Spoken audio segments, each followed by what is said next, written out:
Hi hello friends, super Kanmani സീരിയലിൻ്റെ കിടില episode വിശേഷങ്ങളിലേക്ക് എല്ലാവർക്കും സ്വാഗതം.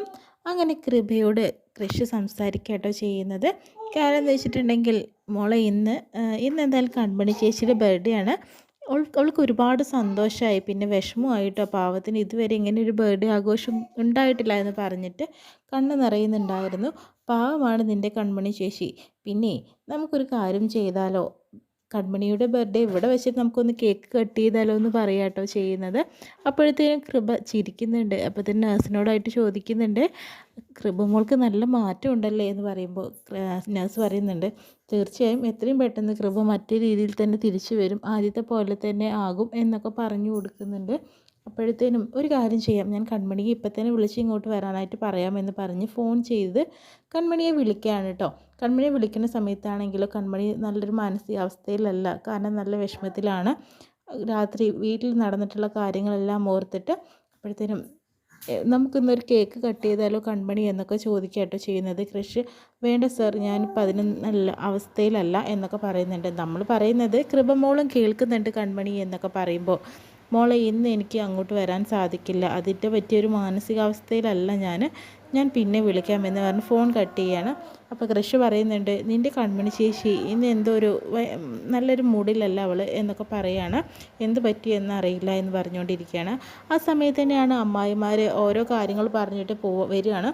അലിയിലേക്ക് വരുമ്പോൾ എന്താ ഇനി ചെയ്യുക, കാരണം എന്ന് വെച്ചിട്ടുണ്ടെങ്കിൽ ധനലക്ഷ്മിയുടെ കൂടെ നിന്നിട്ടുണ്ടെങ്കിൽ എന്തെങ്കിലും കാര്യം ഉണ്ടായിരുന്നു, ഇപ്പോൾ കൺമണിയുടെ കൂടെ നിന്നിട്ട് നമുക്ക് ഒരു പ്രയോജനവും ഇല്ലല്ലോ, ആകെ ടെൻഷനായല്ലോ എന്നൊക്കെ പറയുന്നുണ്ട്. ആ വരുണുമായിട്ട് കല്യാണം ഉറപ്പിക്കുക തന്നെയാണ് ഏറ്റവും വലിയൊരു പോംവഴിയുള്ളൂ എന്നൊക്കെ പറഞ്ഞുകൊണ്ട് നടക്കുന്ന സമയത്ത് തന്നെയാണ് വരുൺ അവിടെ നിൽക്കുന്നത്. വരുന്നുണ്ടെന്ന് പറഞ്ഞിട്ട് അനീഷൻ തന്നെ അവൻ ഇനി നമുക്ക് എന്തെങ്കിലും പാര പണിയാവോ എന്ന് പറഞ്ഞിട്ടാണ് പേടിച്ചുകൊണ്ടാണ് വരുണിൻ്റെ അടുത്തേക്ക് ചെല്ലണത്. വരുണാണെങ്കിലും മഹാവളവനാണ്. അപ്പോഴത്തേനും പറയുന്നുണ്ട്, അമ്മായിമാരെന്തിനാ എന്നോട് പേടിച്ച് വരുന്ന എൻ്റെ അടുത്തേക്ക്, നിങ്ങൾ എൻ്റെയും അമ്മായിമാരല്ലേ എന്ന് പറയുന്നുണ്ട്.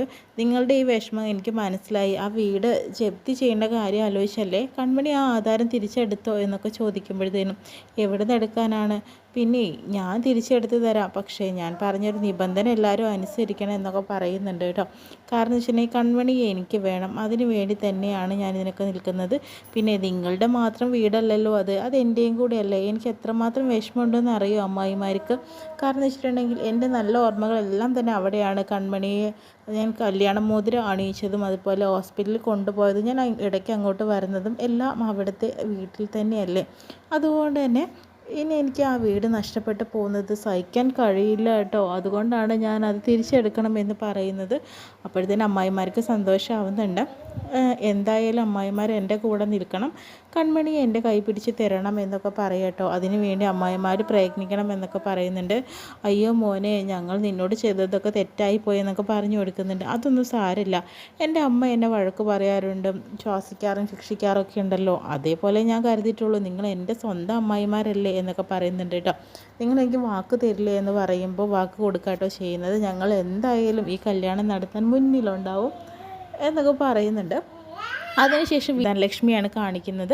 വരുൺ പറയുന്നുണ്ട്, വന്നിട്ട് പോയി എന്ന് പറയുന്നു. ഏട്ടത്തി കാരണമാണ് ഇങ്ങനെയൊക്കെ സംഭവിച്ചത്, എന്തായാലും ഏട്ടത്തി എൻ്റെ കൂടെ നിന്നതിൽ ഒരുപാട് സന്തോഷം, ആ നോട്ടീസ് അടിച്ചതടക്കം നമ്മൾ രണ്ടുപേരും ഒത്തുതീർന്നിട്ടല്ലേ എന്നൊക്കെ പറയാട്ടോ ചെയ്യുന്നത്. പിന്നെ ഏട്ടത്തി എത്രയും പെട്ടെന്ന് തന്നെ കല്യാണം നടത്തണം എന്നൊക്കെ പറയുന്നു.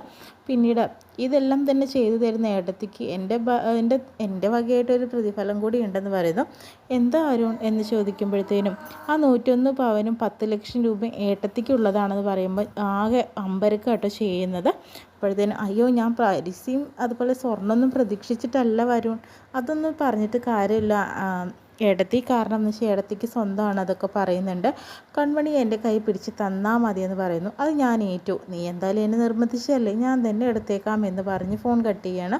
വരുണാണെങ്കിൽ കള്ളച്ചതിയനാണ്. കാരണം എന്ന് വെച്ചിട്ടുണ്ടെങ്കിൽ എല്ലാവരും ഞാൻ പാഠം പഠിപ്പിക്കും, ലക്ഷ്മിക്ക് 101 പവൻ ഞാൻ അവൾക്ക് കൊടുക്കാം എന്നൊക്കെ പറയുന്നുണ്ട് കേട്ടോ. അതിനുശേഷം തന്നെ അലകിയിലേക്ക് വലിയ വിഷമത്തോടു കൂടി ചെല്ലുക കേട്ടോ കൺമണി. ആ സമയത്താണ് അമ്മായിമാർ വരുന്നത്. അമ്മായിമാർ കൺമണിയോട് പറയുന്നുണ്ട്, എന്താ കൺമണി, എന്താ നിൻ്റെ ഉദ്ദേശം എന്ന് പറയുന്നുണ്ട്. ആധാരം എടുക്കേണ്ട കാര്യം നിനക്ക് വല്ല ഓർമ്മയുണ്ടോ, നീ വല്ല കാര്യങ്ങളും അതിൽ ചെയ്തു വെച്ചിട്ടുണ്ടോ എന്ന് ചോദിക്കുകയാണ്. ഞാൻ എന്ത് ചെയ്യാനാണ്, പിന്നെ ഞങ്ങളൊരു കാര്യം പറയാം, ആ വരുൺ നല്ല പയ്യനല്ലേ, അവനെ കൊണ്ട് ഒരു ഉപദ്രവവും ഇല്ല, എന്തായാലും നീ അവനെ തന്നെ കെട്ട്, അവനാണെങ്കിലോ കെട്ടിക്കഴിഞ്ഞ് എത്രയും പെട്ടെന്ന് തന്നെ ആ ഒരു ആധാരം എടുത്ത് തരാം എന്ന് തന്നെയാണ് പറഞ്ഞിരിക്കുന്നത്. അതല്ലേ നമുക്ക് വേണ്ടതും. നീ അതിന് സമ്മതിക്കണം എന്ന് പറയുന്നുണ്ട് കേട്ടോ. പക്ഷെ ആ കൺമണിക്കാണെങ്കിൽ അതൊരിക്കലും തന്നെ ഉൾക്കൊള്ളാനോ ഒന്നിനും സാധിക്കുന്നില്ല. അപ്പോഴത്തേനും നീ വിചാരിക്കുന്ന പോലെയൊന്നും അല്ല, അവരും നല്ല പയ്യനെ കാണാനും നല്ലതാ, നിന്നെയും സൗന്ദര്യം ഉണ്ടെന്നൊക്കെ പറയാട്ടോ ചെയ്യുന്നത്. അതിനുശേഷം തന്നെ പിന്നെ അമ്മായിമാരുടെ അടുത്തേക്ക് കൺമണിയുടെ അടുത്തേക്ക് ക്രിഷ് സാറ് വരിക കേട്ടോ. ഓക്കെ, അപ്പോൾ ക്രിഷ് സാറ് വന്നോ പിന്നെ എന്ന് പറയുന്നുണ്ട് കേട്ടോ. അപ്പോഴത്തേനും കൃഷി ചോദിക്കുന്നുണ്ട്, നിങ്ങൾക്ക് ജോലിയില്ലേ എന്ന് പറയുന്നുണ്ട്. ഉണ്ട് സാർ, ഞങ്ങളിതാ പോകുന്നു എന്ന് പറഞ്ഞിട്ട് അമ്മായിമാർ അങ്ങോട്ടേക്ക് പോവുക കേട്ടോ ചെയ്യുന്നത്. അപ്പോൾ തന്നെ കൃഷി പറയുന്നുണ്ട്, കൺമണി ഇന്ന് നമ്മുടെ വീട്ടിൽ ഒരു പാർട്ടി ഉണ്ട്, മാത്രമല്ല ഒരു കേക്ക് കട്ടിങ് ഉണ്ട്, കൺമണി വരണം, കൺമണിയുടെ ബർത്ത്ഡേ അല്ലേ അതുകൊണ്ടാണെന്ന് പറയുന്നു. എന്താ സർ, എന്നിട്ട് വേണം അവിടെ വന്നിട്ട് ആട്ടി വിടാനായിട്ട്, ഓഫീസിലെ സ്റ്റാഫ് എല്ലാം തന്നെ വീട്ടിൽ വന്നു എന്ന് പറഞ്ഞിട്ട് ആട്ടി ഇറക്കി വിടാനല്ലേ, അതിന് ഇനി ഞാൻ വരുന്നില്ല, എപ്പോൾ നോക്കിയാലും ഒരു ആഘോഷവും തേങ്ങയൊക്കെ, എന്തിനാ ഇങ്ങനെയൊക്കെ, ഒരു ആവശ്യമില്ല, എനിക്കതിനൊന്നും താല്പര്യമില്ല. എന്താ കൺമണി എന്ന് പറഞ്ഞിട്ട് കൈ പിടിക്കുന്നുണ്ട്. എൻ്റെ കയ്യിൽ പിടിക്കേണ്ട ആവശ്യമൊന്നുമില്ല, കൺമണിക്ക് എന്ത് പറ്റിയെന്ന് ചോദിക്കുന്നു കൃഷി. എനിക്ക് എന്ത് പറ്റിയാലും സാറിന് എന്താ, സാറിന് ആഘോഷങ്ങളും കാര്യങ്ങളുമായിട്ട് നടന്നാൽ മതിയോ, മറ്റുള്ളവരുടെ വിഷമമൊന്നും നിങ്ങൾക്ക് അറിയേണ്ട ആവശ്യമൊന്നുമില്ലല്ലോ എന്നൊക്കെ പറഞ്ഞ് ദേഷ്യത്തോടു കൂടി കൺമണി പോകുന്നു കേട്ടോ. അപ്പോൾ കൃഷ്ണൻ എന്തോ പോലെ ആവുന്നുണ്ട്. അപ്പോഴത്തേനും അമ്മായിമാർ ഇതെല്ലാം കണ്ടുകൊണ്ടിരിക്കുക. അലികയിൽ എം ഡിയോട് കൺമണിയുമായിട്ടുള്ളൊരു സ്റ്റാഫ് ദേഷ്യപ്പെട്ട് സംസാരിക്കുന്നു, ഇന്ന് എന്തെങ്കിലുമൊക്കെ കൂടെ സംഭവിക്കും എന്ന് പറയുന്നുണ്ട് കേട്ടോ. ആ സമയത്താണ് വിഷമത്തോടു കൂടി പോകുന്ന കൺമണിയെ ദേവ്ജി കാണുന്നത് കേട്ടോ. എന്ത് പറ്റി കൺമണി, എന്തെങ്ങനെ ഒരു വിഷമം എന്ന് പറയുമ്പോൾ കൺമണി അവിടെ നിന്ന് പൊട്ടിക്കറിയാം കേട്ടോ. എന്ത് പറ്റി മോളെ നിനക്ക്, നീ എന്തിനാ ഇങ്ങനെ കഴിയുന്നത്, അച്ഛന് ഒരുപാട് കടബാധ്യതകളൊക്കെ വന്നു, അതുകൊണ്ട് തിരിച്ചടക്കാൻ പറ്റിയില്ല, ഞങ്ങളുടെ വീട് ജപ്തി ചെയ്യാനായി കിടക്കുന്നു എന്ന് പറയുന്നു കേട്ടോ. അപ്പോൾ കാശിൻ്റെ കാര്യത്തിൽ ഞങ്ങൾക്ക് ഇനിയൊരു നിവർത്തിയില്ല സർ എന്ന് പറയാട്ടോ ചെയ്യുന്നത്. ഓ അതാണോ കാര്യം, എന്തായാലും ക്യാഷിൻ്റെ കാര്യമല്ലേ, ഞാൻ സാഗറിനോടൊന്ന് സംസാരിക്കട്ടെ, എവിടെയെങ്കിലും ക്യാഷ് അറേഞ്ച് ചെയ്ത് തരാൻ പറയാമെന്ന് പറയുന്നു. അതൊന്നും വേണ്ട സർ എന്ന് പറയുന്നു. ക്യാഷിന് ക്യാഷ് തന്നെ വേണ്ടേ കൺമണി, അല്ലാതെ ഇപ്പോൾ ഇങ്ങനെ അഭിമാനം നോക്കിയിരുന്ന കാര്യം നടക്കുമോ എന്ന് പറയുന്നു. വേണ്ട, അവരെയൊന്നും ബുദ്ധിമുട്ടിക്കേണ്ട, ഒരു കാര്യവും ചെയ്യാം, കൺമണി എന്തായാലും ഇപ്പോൾ അലിഗയിലെ ചീഫ് ഡിസൈനറാണ്, അപ്പോൾ ശമ്പള വർധനവും കൺമണിക്കും ഉണ്ടാവും, അത് വെച്ച് നമുക്കൊരു ലോൺ അപ്ലൈ ചെയ്താലോ, അങ്ങനെയാകുമ്പോൾ കൺമണിയുടെ ഈ ഒരു പ്രശ്നം തീരാൻ അതൊരു മാർഗ്ഗമാണെന്നൊക്കെ പറയുകയാണ് ചെയ്യുന്നത്. അത് ചാൻസ് ഉണ്ടോ സാർ എന്ന് പറയുന്നു. തീർച്ചയായും അതിനെക്കുറിച്ച് ഞാനൊന്ന് സംസാരിക്കട്ടെ എന്നൊക്കെ ദേവ്ജി കൺമണിക്ക് ഒരു ഉറപ്പ് കൊടുക്കുക കേട്ടോ ചെയ്യുന്നത്. അപ്പോൾ കൺമണിക്ക് സന്തോഷമാവുന്നുണ്ട്. നന്ദിയുണ്ട് സർ, സാർ ഒരു ദേവദൂതനെ പോലെ എൻ്റെ മുന്നിൽ വന്നതല്ലേ, നന്ദിയുണ്ടെന്ന് പറയുന്നു. എൻ്റെ കൺമണി വിഷമിക്കേണ്ട, എന്തായാലും നമുക്ക് എത്രയും പെട്ടെന്ന് തന്നെ ആ ഒരു പ്രശ്നത്തെ സോൾവ് ചെയ്യാമെന്ന് പറയുകയായിട്ട് ചേർത്ത് പിടിക്കുന്നുണ്ട് കൺമണിയെ. പിന്നീട് കാണിക്കുന്ന കൃഷിനെയും കൃഷിൻ്റെ ഫ്രണ്ടിനെയും ആട്ടോ മഹേഷിനെയാണ് കാണിക്കുന്നത്. അപ്പോഴത്തേനും പറയുന്നുണ്ട്, അവളെ കൺമണി നല്ലൊരു മൂഡിലല്ല കേട്ടോ. എന്താണെന്ന് വെച്ചിട്ടുണ്ടെങ്കിൽ അവളെ ഞാൻ ബർത്ത്ഡേ ആഘോഷിക്കാൻ വേണ്ടി വീട്ടിലേക്ക് ക്ഷണിച്ചു, അവൾ പൊട്ടിത്തെറിച്ചു. അവൾ എന്നോട് വളരെ സ്നേഹത്തോടുകൂടി സംസാരിക്കാൻ എന്നെ നേരിട്ട് കണ്ട, പക്ഷേ അവൾക്ക് എന്തോ ഒരു ദേഷ്യവും വാശിയും അതുപോലെ തന്നെ സങ്കടമൊക്കെ ഇന്ന് മനസ്സിനകത്തുണ്ട്, എന്ത് പറ്റിയെന്ന് അറിയില്ല എന്ന് പറയുന്നുണ്ട്. ഇന്നലെ രാത്രി ഞാൻ കേക്ക് കട്ട് ചെയ്യാൻ പോയപ്പോൾ ഒരു പ്രശ്നം ഉണ്ടായിരുന്നില്ല എന്ന് പറയുന്നു, 12 മണിക്ക് എന്നൊക്കെ പറയുമ്പോൾ എപ്പോൾ പോയി നീ എന്ന് പറയാട്ടോ ചെയ്യുന്നത്. അത് നീ എന്തൊക്കെയാണ് പറഞ്ഞത് എന്ന് പറയുമ്പോൾ 12 മണിക്ക് അവളുടെ വീട്ടിൽ പോയി കേക്ക് കട്ടി, നിനക്കെന്ത് വട്ടുണ്ടോ, പിന്നെ അവൾ പറയുന്നതിലല്ല, നിനക്കാണ് ഭ്രാന്തെന്ന് പറയാട്ടോ ചെയ്യുന്നത്.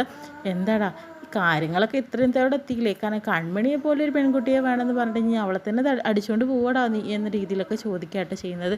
എന്തൊക്കെയാണ് നീ പറയുന്നത്, നിനക്ക് അവളുടെ ആത്മാർത്ഥമായ സ്നേഹം ഉണ്ടെങ്കിൽ പോയി പറയടാ, എനിക്ക് നിന്നെ തന്നെ വേണമെന്നുള്ളത്, നീ ഒളിഞ്ഞും പാത്തു നിന്നിട്ട് എത്ര ദിവസമായി ഇങ്ങനെയൊക്കെ എന്ന രീതിയിലൊക്കെ ഫ്രണ്ട് ചോദിക്കുന്നുണ്ട്. എന്തായാലും നിനക്ക് ഒരു വട്ട് പോലെ എനിക്ക് തോന്നുന്നത്, അവളെ പറഞ്ഞിട്ട് കാര്യമില്ല എന്നൊക്കെ രീതിയിലൊക്കെ പറഞ്ഞു കൊടുക്കുന്നതായിട്ടാട്ടോ ഇന്നത്തെ എപ്പിസോഡ് വിശേഷങ്ങളൊക്കെ കഴിയുന്നത്.